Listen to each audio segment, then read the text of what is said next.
समय की बात है। एक गांव में मनोज नाम का व्यक्ति रहता था। मनोज बड़ा ही स्वार्थी और चालाक था। वह गांव वालों से पैसा लेता था और उन्हें वापस नहीं लौटाता था। अक्सर वह गांव वालों को धोखा दे दिया करता था। झूठ बोलने में वो माहिर था। सारे गांव वाले उससे परेशान थे। उसके बाद वह जब भी कोई किसी के पास उधार मांगने जाता तो उसे कोई उधार देता नहीं था। एक दिन मनोज गांव के मुखिया के पास गया और बोला, सेठ जी, मैं बड़ी दुविधा में हूँ। सेठ ने पूछा, अच्छा तो मैं क्या तुम्हारी मदद कर सकता हूँ? मनोज बोला, सेठ जी, मेरे पास खाने पीने के पैसे नहीं है। आपके पास बहुत सारे खेत हैं, उनमें से एक मुझे उधार में दे दीजिए। मैं उन खेतों में काम करूँगा और फसल बिकने के बाद मैं आपको वापस कर दूँगा। सेठ जी कहते हैं, नहीं दे सकता। मैंने तुम्हारे बारे में गांव वाले से सुना है कि तुम लोगों के पैसे खा जाते हो। मनोज सेठ जी से बहुत विनती करने लगा। तब सेठ जी को उसकी दया आ गई और उसने उसे खेत दे दिया, यह कहकर कि उसे वापस समय पर लौटा देना। अगले दिन से ही मनोज उस खेत में काम करने लगा। थोड़ी देर काम करने के बाद वह थक गया। उसने सोचा कि कुछ मजदूर रख लेता हूँ। वो गांव वालों के पास गया और बोला, क्या तुम मेरे खेत में काम करना चाहोगे?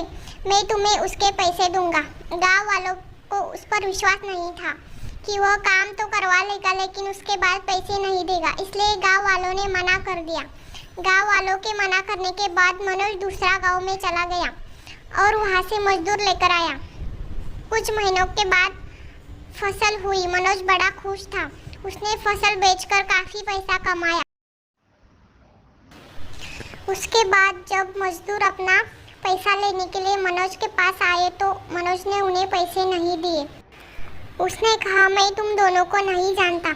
तब मजदूर ने कहा, भगवान हमारे साथ यह अन्याय क्यों कर रहा है? दोनों मजदूर वहां से चले गए। उस रात मनोज को एक सपना आया कि उसके आंगन में एक जादुई पेड़ है। जब भी वह किसी के साथ धोखा करेगा उस पेड़ की पत्तियां गिरती जाएगी। जब पेड़ की सारी पत्तियां गिर जाएगी तब उसकी मृत्यु हो जाएगी। सुबह जब मनोज उठा तो उसने अपने सपने में जो पेड़ दिखा था वही पेड़ आंगन में दिखा। पेड़ बहुत घना था। उस पर बहुत सारी पत्तियां थी। मनोज ने चैन की सांस ली। सेठ जी ने जब अपना खेत पुनः लौटाने की बात करी तो मनोज ने उन्हें मना कर दिया। उसने कहा उनके पास कोई खेत नहीं है। जब मनोज घर गया तो उसने देखा कि जादुई पेड़ की सारी पत्तियां गिर गई थी, केवल एक ही पत्ती बच गई थी। मनोज बेहद डर गया। उसने सोचा कि एक पत्ती यानी मेरे जीवन का सिर्फ एक ही दिन बचा है। उसने आश्चर्य किया। उसने कहा, मैंने जिससे धोखा किया है उसे माफ़ी मांगूंगा। उसके बाद मनोज ने गांव वालों से माफ़ी मांगी और उधार के पैसे उसने वापस कर दिए। सेठ जी का खेत भी वापस लौटा दिया। जब मनोज वापस अपने घर आया तो उसने देखा कि पेड़ पर फिर से पत्तियां आ गई। वह देखकर वह बहुत खुश हो गया था। उसने सोचा, भगवान ने मुझे माफ़ कर दिया। मेरी जिंदगी को उसने बढ़ा दिया।